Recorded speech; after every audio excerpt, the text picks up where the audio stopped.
Messieurs, aujourd'hui on aborde un sujet crucial. Les 5 signes qui ne trompent pas quand une femme vient d'avoir des rapports avec un autre homme. La réalité, c'est que le corps ne ment pas.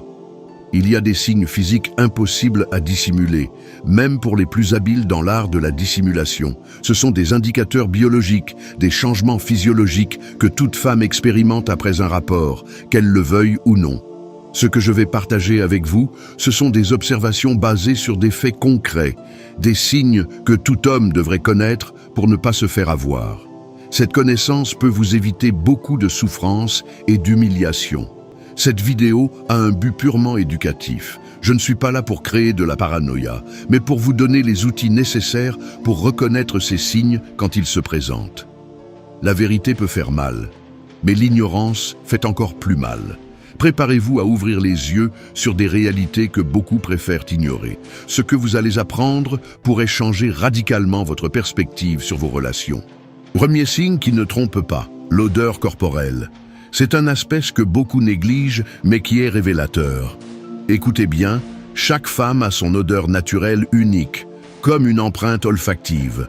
Quand vous êtes en couple, vous connaissez parfaitement l'odeur de votre partenaire. Après un rapport sexuel, cette odeur change de manière significative. C'est biologique, c'est chimique, c'est indéniable. Ne confondez pas avec un simple manque d'hygiène. L'odeur post-rapport a une signature très spécifique.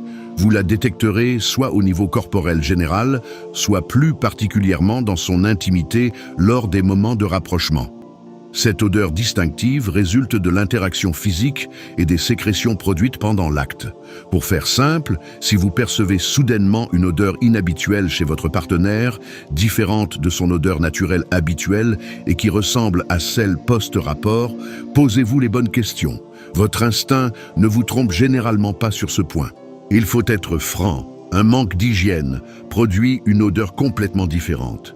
L'odeur post-coïtale est unique et reconnaissable pour quelqu'un qui connaît bien sa partenaire.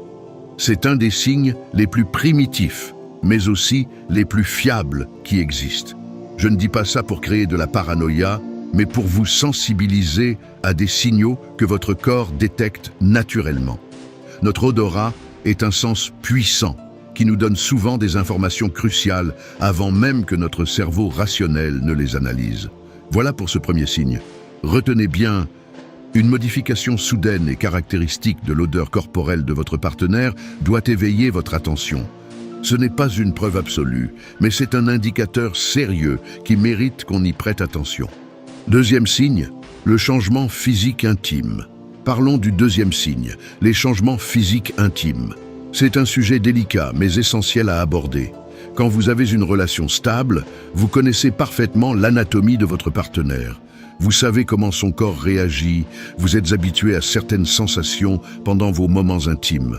Ces repères physiques s'établissent naturellement au fil du temps. Ce que je vais dire est crucial. Si vous remarquez des changements significatifs au niveau de son intimité, particulièrement au niveau de la tonicité, c'est un signal à ne pas ignorer. Un rapport récent peut temporairement modifier la physiologie féminine. Ces changements sont perceptibles pendant les rapports intimes. La sensation est différente, moins serrée, comme si le passage a déjà été frayé. Attention toutefois, je ne parle pas ici de morphologie naturelle. Chaque femme est différente anatomiquement, et certaines ont naturellement une anatomie plus large.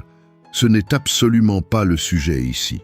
Je parle spécifiquement de changements soudains chez une partenaire dont vous connaissez habituellement bien le corps. Le point crucial est le changement. Si vous connaissez bien votre partenaire et que soudainement, les sensations sont radicalement différentes, que quelque chose ne correspond plus à ce que vous connaissiez, c'est un signal à prendre en compte. Ces modifications peuvent être temporaires, mais sont généralement perceptibles dans les heures qui suivent un rapport.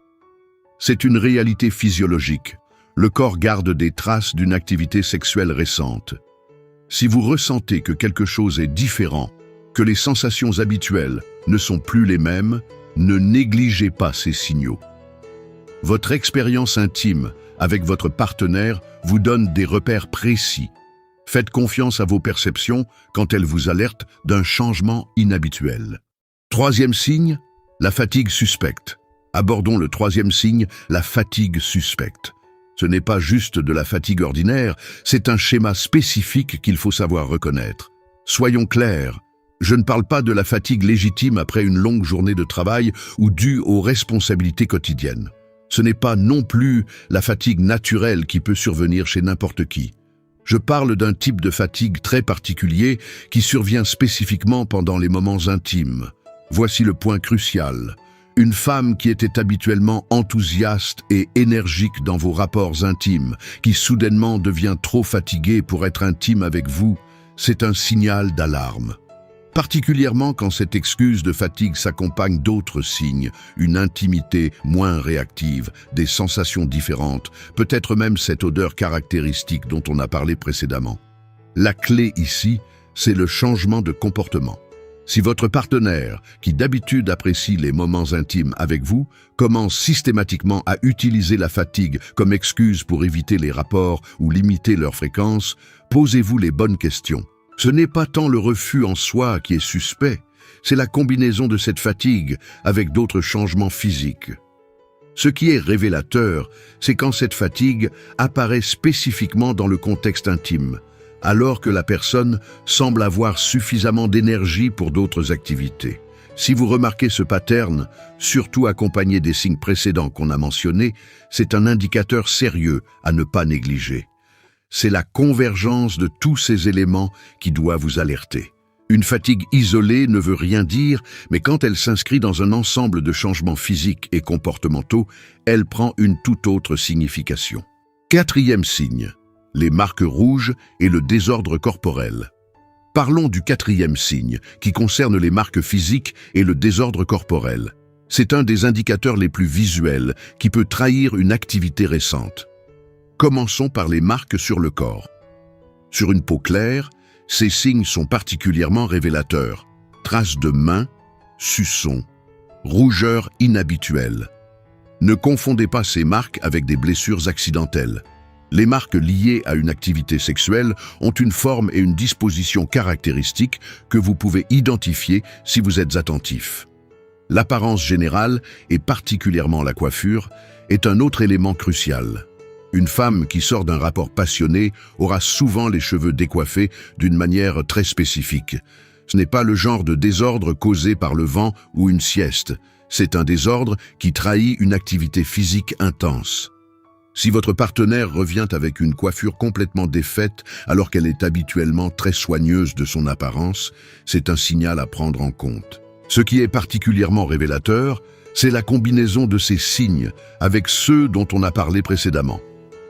Imaginez, vous remarquez des marques suspectes, ses cheveux sont inhabituellement décoiffés, et en plus vous percevez cette odeur caractéristique dont on a parlé, accompagnée des changements physiques. La convergence de tous ces éléments forme un tableau difficilement contestable. Attention cependant, il ne s'agit pas de devenir paranoïaque. Chaque signe pris isolément peut avoir une explication innocente. C'est l'accumulation et la simultanéité de ces indices qui doivent vous alerter. Si vous remarquez plusieurs de ces signes en même temps, c'est là que vous devez être particulièrement vigilant. Ce qui est frustrant, c'est que certaines personnes excellent dans l'art de la dissimulation. Elles peuvent revenir d'une rencontre et jouer parfaitement le rôle de la partenaire fidèle. Mais ces signes physiques sont plus difficiles à cacher. Le corps ne ment pas aussi facilement que les mots. Si vous commencez à remarquer ces signes régulièrement, ne vous voilez pas la face. Certains hommes préfèrent ignorer l'évidence par peur de la vérité, mais c'est une erreur. Si vous avez des doutes sérieux basés sur ces observations, prenez le temps d'enquêter discrètement. Ne confrontez pas immédiatement, rassemblez d'abord suffisamment d'éléments pour confirmer vos soupçons. N'oubliez pas, ces signes physiques sont souvent les plus fiables car ils sont les plus difficiles à dissimuler ou à justifier. Surtout quand ils apparaissent simultanément avec les autres indicateurs dont nous avons parlé. Signe numéro 5, c'est lorsqu'elle paraît éclatante. Terminons avec le cinquième signe, le glow post-rapport, ou ce qu'on appelle cette luminosité particulière de la peau. C'est un phénomène intéressant. Une femme qui n'a pas eu de relation depuis un moment peut avoir la peau terne, parfois des imperfections, un teint moins éclatant. À l'inverse, après un rapport, il y a souvent ce fameux glow caractéristique. La peau devient plus lumineuse, plus vivante. C'est lié aux hormones libérées pendant l'acte qui stimulent la circulation sanguine et donnent cet aspect rayonnant. Soyons réalistes, ce signe seul n'est pas une preuve absolue. Certaines femmes ont naturellement une belle peau éclatante. D'autres utilisent des soins qui donnent ce résultat. Je dirais que c'est un indicateur à 20% de fiabilité quand il est isolé. Mais quand vous le combinez avec les autres signes qu'on a évoqués, l'odeur, les changements physiques, la fatigue suspecte, les marques rouges, là, ça devient beaucoup plus révélateur. Et j'ajouterai un point crucial. Même si vous êtes le partenaire parfait, certaines femmes ne seront jamais satisfaites. C'est une réalité qu'il faut accepter. Vous pouvez donner le meilleur de vous-même, être attentif, passionné, présent. Certaines chercheront toujours ailleurs. C'est dans leur nature, leur personnalité, et rien de ce que vous ferez ne changera ça. La clé est de rester lucide. Si vous remarquez une combinaison de ces signes, particulièrement ce glow inhabituel, accompagné des autres indicateurs, ne vous voilez pas la face. L'important n'est pas chaque signe individuellement, mais leur convergence qui raconte une histoire plus complète. N'oubliez pas, ces signes sont des alertes, pas des certitudes absolues. C'est leur accumulation qui doit vous pousser à ouvrir les yeux et à faire face à la réalité de votre situation.